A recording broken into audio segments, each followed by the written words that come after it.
Norway's fjord road is not a single highway. It is a journey through landscapes that seem almost too vertical to be useful.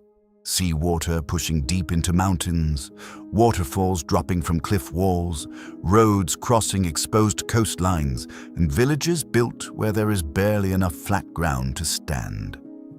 What makes Norway feel unreal is not only the scenery.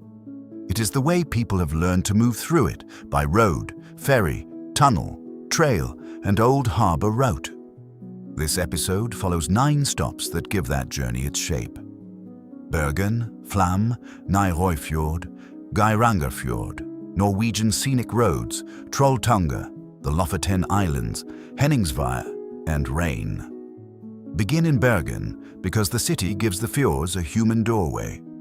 The waterfront, mountain backdrop, old trading history, and weather moving in from the sea make Bergen feel like a place built between ocean and rock. It is not just a pretty starting point. It teaches the rhythm of Western Norway. Compact streets, steep hills, working harbors, and a landscape that starts rising almost immediately behind the city. From Bergen, move inland toward Flam and Aurlandsfjord, where the scale changes fast. Flam sits at the end of a narrow fjord arm, surrounded by slopes that make the village feel small in the best possible way. Roads, tunnels, boats, and the famous railway all tell the same story. Travel here is not casual. It has to negotiate with the mountains. This is where the route begins to feel less like a drive and more like a passage into a carved world. Naeroyfjord sharpens that feeling. It is one of the narrowest and most dramatic fjord landscapes in Norway, protected as part of the West Norwegian Fjords World Heritage Area. The power of the place comes from compression, steep rock walls, waterfalls, small farms, and water that feels squeezed between mountains. On film, Naeroyfjord works because the frame is always under pressure. There is nowhere for the eye to go except upward. Geirangerfjord opens that pressure into spectacle. Waterfalls fall from high ledges, ships and roads look tiny below the cliffs, and the whole valley carries the evidence of glacial carving. It is famous for a reason, but the useful story is not simply that it is beautiful.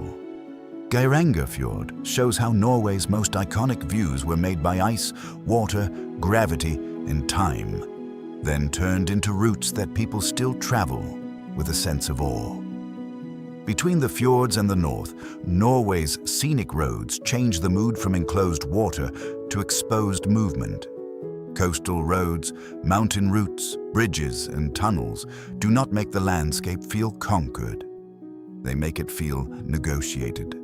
The road becomes part of the story, a thin human line crossing weather, rock, water, and distance without making any of it feel ordinary. Then the story moves back into the mountains with Trolltunga. The rock ledge has become one of Norway's most recognizable images, but it should not be treated like an easy viewpoint. The official guidance frames the hike as long and demanding, with distance depending on the starting point and conditions. That matters. Trolltunga is powerful because the view has to be earned, and because the landscape around it makes scale feel physical rather than decorative. The Lofoten Islands push the episode into a different Norway. Jagged peaks rise directly from the sea. Roads bend around cold beaches and fishing villages, and red cabins sit below mountains that look too sharp for their size. Lofoten is not just a northern add-on. It is the moment when the route becomes elemental again. Ocean, rock, fish, weather, light, and small communities holding their place at the edge of it all. Henningsvaer gives Lofoten a more specific human scene. The village spreads across small islands, connected by bridges, with harbor life and mountain views packed into a tight coastal setting. It is the kind of place that makes Norway's geography feel practical and strange at the same time. The roads do not erase the islands. They stitch them together just enough for daily life to continue.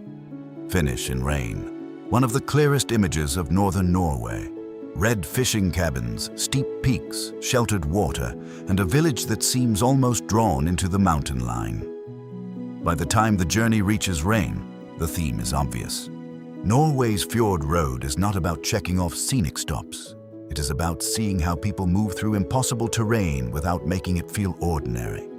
That is why Norway works so well on film. The country gives you fjords, roads, bridges, villages, and trails, but the deeper story is adaptation. Ice cut the valleys, the sea filled them, weather keeps changing them, and people keep finding ways through. Travel slowly, respect conditions, leave space for ferries and weather, and let the road reveal why Norway can look unreal even when every part of it is real.